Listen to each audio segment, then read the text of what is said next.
ಭೀಮನ ಅಮಾವಾಸ್ಯೆ ಈ ಹಬ್ಬ ಅಂದರೆ ನನಗೆ ಯಾವಾಗಲೂ ನೆನಪಾಗೋದು ಚಿಕ್ಕ ವಯಸ್ಸಿಂದ ನಮ್ಮ ತಾಯಿ ಮಾಡಿಸ್ತಿದ್ದ ಗೌರಿ ಪೂಜೆ. ನಮ್ಮಮ್ಮ ಪೂಜೆ ಮಾಡಿಸಿ ಪೂಜೆ ಎಲ್ಲ ಆದಮೇಲೆ ಕೈಗೆ ದಾರ ಕಟ್ಟೋರು. ಆ ದಾರ ಕಟ್ಕೊಂಡು ಸ್ಕೂಲ್ಗೆ ಹೋಗ್ತಾಯಿದ್ವಿ. ಸ್ಕೂಲಲ್ಲೆಲ್ಲ ನೋಡಿ ರೇಗ್ಸೋರು, ನೋಡು ನೋಡು ಗಂಡನ ಪೂಜೆ ಮಾಡಿಬಿಟ್ಟು ಬಂದಿದ್ದಾಳೆ ಅಂತ. ಆ ದಿನಗಳೇ ಚೆಂದ ಅಲ್ವಾ.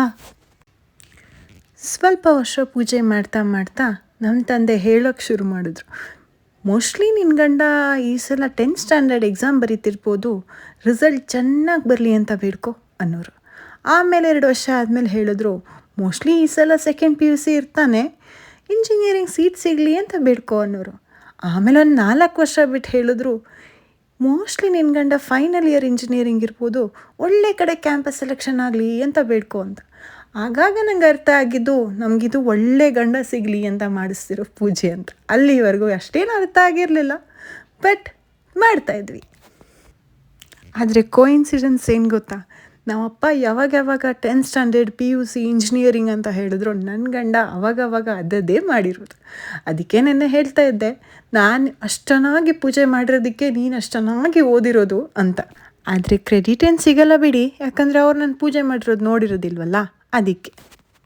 ಇಷ್ಟೆಲ್ಲ ಪೂಜೆ ಮಾಡಿಸ್ತಿದ್ದ ನಮ್ಮಪ್ಪ ಅಮ್ಮ ನೆನ್ನೆ ದಿಢೀರಂತ ಫೋನ್ ಮಾಡಿ, ನಾಳೆ ಭೀಮನ ಅಮಾವಾಸ್ಯೆ, ಅಕ್ಷೋಭ್ಯಂಗೆ ಎಣ್ಣೆ ಸ್ನಾನ ಹಾಕಿ ಭಂಡಾರ ಓಡಿಸ್ಬೇಕು, ಜ್ಞಾಪಕ ಇದೆಯಲ್ಲ, ಮರ್ತೋಗ್ಬೇಡ ಅಂದರು. ಮಕ್ಕಳಿಗೆ ಪೂಜೆ ಮಾಡಿಸ್ತಿದ್ದ ನಮ್ಮ ತಂದೆ ತಾಯಿ ಮೊಮ್ಮಕ್ಕಳು ಪೂಜೆ ಮಾಡಿಸೋ ಥರ ಆಯಿತು. ಅಂದರೆ ಕಾಲ ಎಷ್ಟು ಬೇಗ ಓಡ್ತಿದೆ ಅಲ್ವಾ. ಅದಿರಲಿ. ಸೊ ಬೆಳಗ್ಗೆ ಬೇಗ ಎದ್ದು ನಾನು ನನ್ನ ಪೂಜೆ ಮಾಡಿಕೊಂಡು ನಮ್ಮ ಯಜಮಾನ್ರಿಗೂ ಒಂದು ನಮಸ್ಕಾರ ಮಾಡಿ ನನ್ನ ಮಗನಿಗೆ ಭಂಡಾರ ಹೊಡಿಸೋ ಕಾರ್ಯಕ್ರಮ ಶುರುವಾಯಿತು. ಭಂಡಾರ ಹೊಡಿಸ್ಬೇಕಾದ್ರೆ ಹೆಣ್ಣು ಬೇಕಾ ಹೊಂದಬೇಕಾ ಅಂತ ಕೇಳ್ತಾರೆ.